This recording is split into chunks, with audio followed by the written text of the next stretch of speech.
So far in the stereo tutorials, we've principally looked at the Stereo Effects tool, which contains all our lining up and depth grading tools. But in fact most effects on Mistika are stereo aware, in that they can apply their effect to left and right images. Some also have specific controls for stereo. An example would be when we come to color grade in 3D. Once we've done our stereo lineup, we can just add a color grade node. And then if we look at side by side, we can see that as we make a color grade, by default left and right images are being corrected. So this is an instance of an effect that doesn't specifically have controls for stereo, but nonetheless has no problem working with a stereo clip or stereo source. Where we place effects nodes within the timeline opens some interesting possibilities for working with stereo as well. So I'm going to insert a track here and here, and I'm going to insert two more color grades, one on the right eye and one on the left eye. So now I have three different color grades at different points in this processing stack. So I'm going to double click the top one. So as we saw, the top one will grade the left and right together. If I click the color grade that's associated only with the left eye clip, then we can see that now we're grading just the left eye independently, or this one, the right eye independently. So this is quite a good example to show that you can apply effects onto individual eyes before combining them into a stereo pair if you need something to happen on just one of the eyes, for example some form of touch-up correction. But anything that you apply after the stereo effect will receive a stereo source as its input.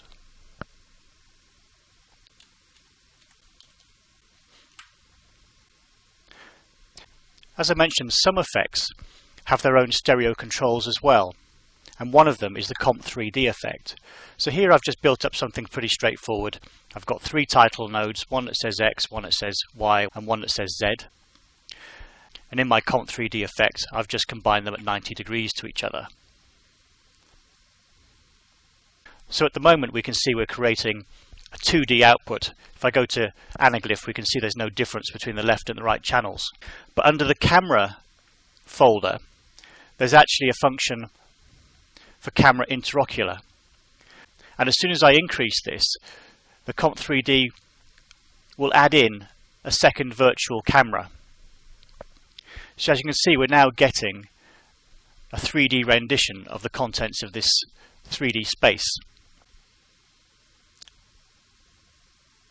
And the disparity created by adding in this second virtual camera respects the Z position within our scene. You can see it's increasing or decreasing as I go in and out.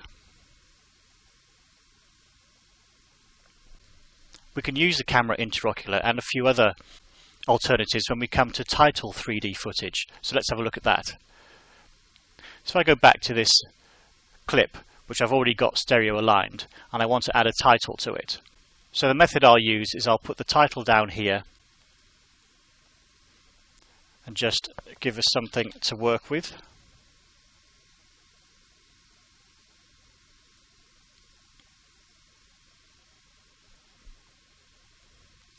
And I'm going to key it over the image just using a Comp 3D. So what I have now is effectively a 2D title over a 3D background. You can see that the left image and the right image have been comped because the title node is generating a left and a right image, which the Comp 3D is compositing over the left and right backgrounds. But we can see at the moment the left and right text is identical, which will of course put it on the plane of convergence. And one thing that's essential when placing type over a 3D background is that that type must always be more forward than the object it's over. So in this case, actually, this title needs to come closer so that it's more in the audience space than the boy's head. So there's a couple of methods I could use to do that. Within the Comp 3D, I could give ourselves a nominal amount of interocular distance, and then by changing the Z position, we can see that Mistika is automatically calculating what disparity is required, given that the type is coming closer to us and that we have some interaxial distance. So now we can see that we're creating a title in the foreground. Now, as you can see, as I move the title forwards and backwards, it's also getting bigger and smaller, which in this context is correct, because as I bring the title closer to the camera, obviously visually it would feel like it's getting bigger. But actually, when we're doing type design, this isn't always ideal, because it might well be that that's exactly the size that we want, and we don't want to start making it bigger or smaller just to make it more in the foreground or background. So there's two approaches to deal with that. What we could do is, if we put in a very small amount of Z position change, so not enough to make a noticeable difference in size, then actually we could work the other way around and simply put in excessive amounts of camera interaxial distance.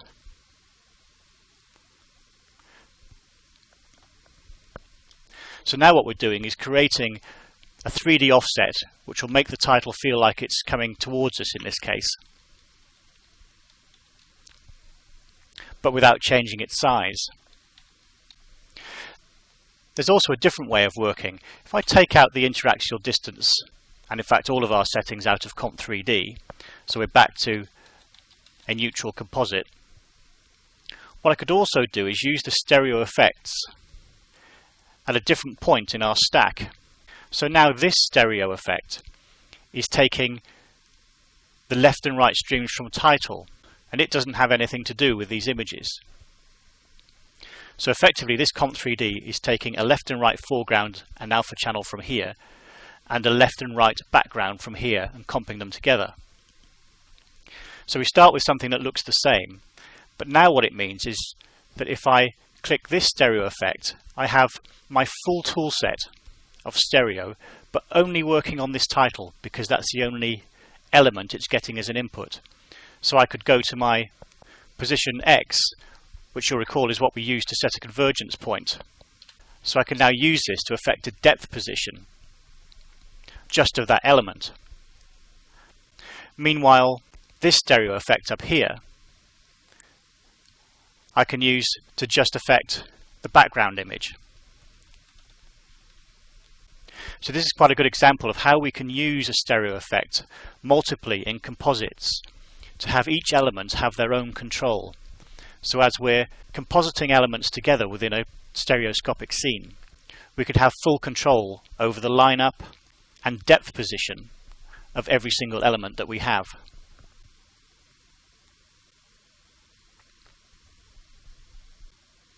Another effect that has some stereo controls is the distort function, and the distort, refract, bump and liquid bump are all related. So as a quick example, if I just start with a neutral coloured background,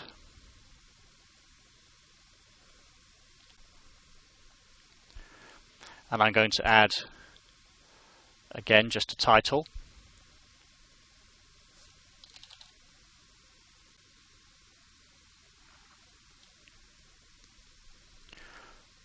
but in fact I'm going to add the title just to the alpha channel, the mask channel, so it's actually sitting there in the alpha channel right now.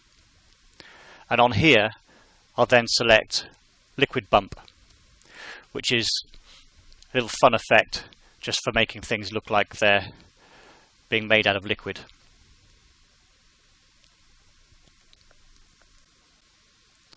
Now you'll notice the bottom folder is perspective. If I switch it down to 0 and go to black and white anaglyph or jump as I'm doing now between left and right images, we can see there's no change. We've created a 2D scene. But if I apply in some interocular into here, we can actually see that Mistika is creating some false depth for us.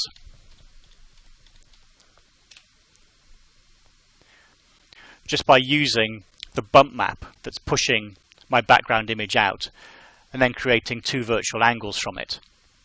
So we can use the distort and bump functions for rudimentary 2D to 3D conversions, or perhaps to add some 3D depth to otherwise flat artwork like client logos.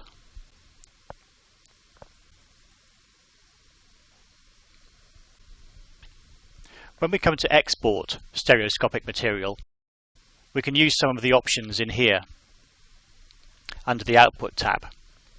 So apart from our usual settings of what format we'd like to go out to, under Stereo 3D mode here we can choose exactly what it is we're going to render.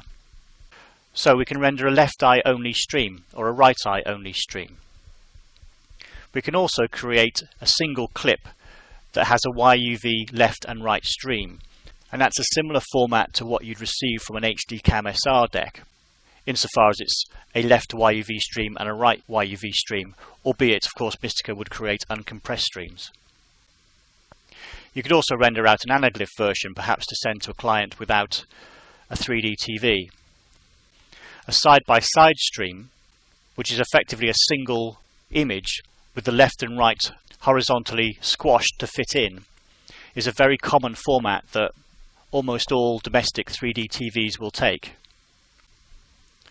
Also, if we're using the tools here to either automatically generate a timecode or clip names based on source material, we can use this function to say whether Mistika should look to the left or the right clip in order to source its header information.